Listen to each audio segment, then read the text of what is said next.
Well,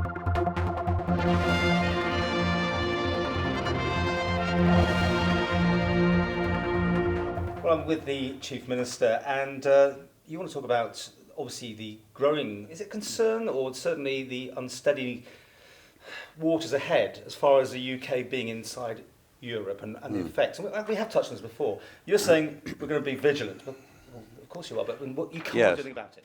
No, but things have moved on this week. Mr. Cameron has sent his letter to Brussels now outlining the areas that he wants to renegotiate, where he thinks reform is appropriate.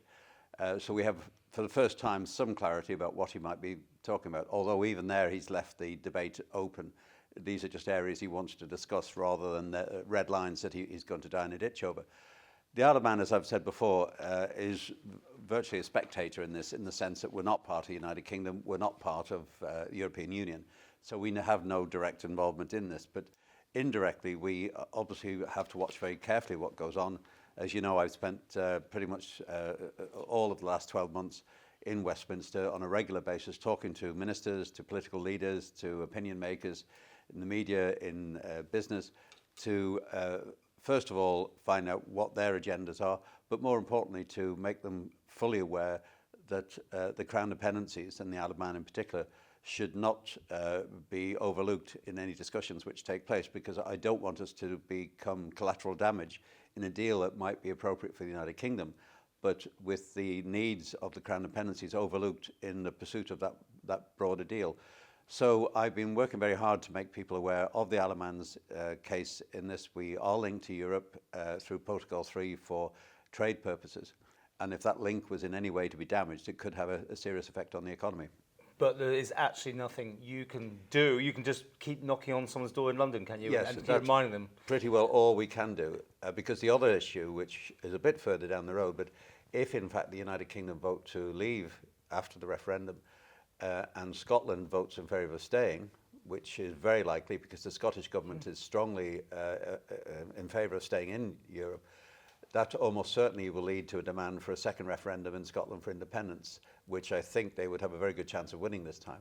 So looking medium term, a bit further down the road, there is another threat to, or at least a series of challenges which might come the Isle of Man's way that we need to be aware of too. So it's just a listening and information role that we have to play at the moment. There's nothing we can do to influence the final outcome of the debate, but it's important that the decision makers are fully aware that the Isle of Man has a stake in this too. I mean, the repercussions, the ramifications of Scotland staying in and everyone else out could be huge. I mean, how much business in the Isle of Man does that extra Protocol 3 bring to us? Well, it's essential for the manufacturing industry in particular. If we were to lose Protocol 3 and customs barriers were to be placed between the Isle of Man and the rest of Europe, that could well inhibit new business starting here. It could actually encourage some existing business to leave. So we have to be very careful of that. But the Scottish government, the Scottish National Party, are very vehement that they want to stay in Europe.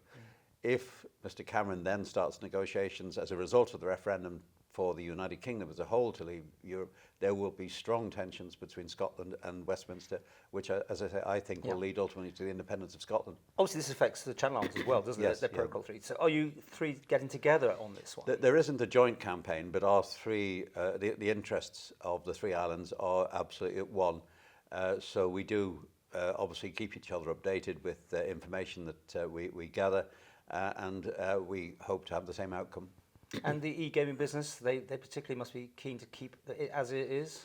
Yes, well, the e-gaming, of course, is a genuinely international business. It's not just Europe. But I think business as a whole...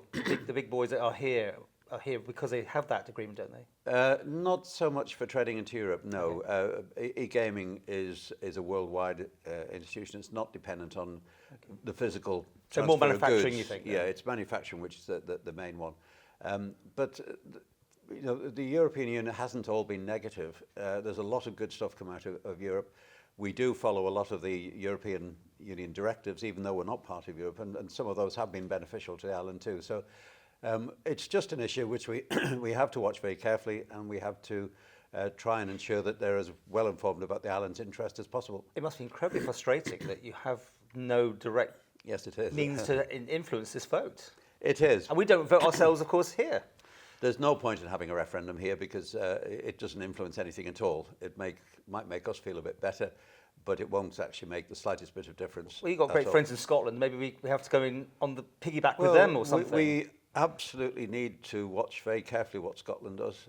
I think our decision to build closer relationship with the SNP and work closely with the Scottish Government is going to pay dividends. It's helped us enormously up to now. We have a very strong friend in Westminster with them. I know most of the Scottish SNP leadership in Westminster, and they are unanimous, I think, in their support for the Isle of Man and its position. So we've got friends there who can argue our case should any detrimental issues be negotiated by Westminster through Mr Cameron.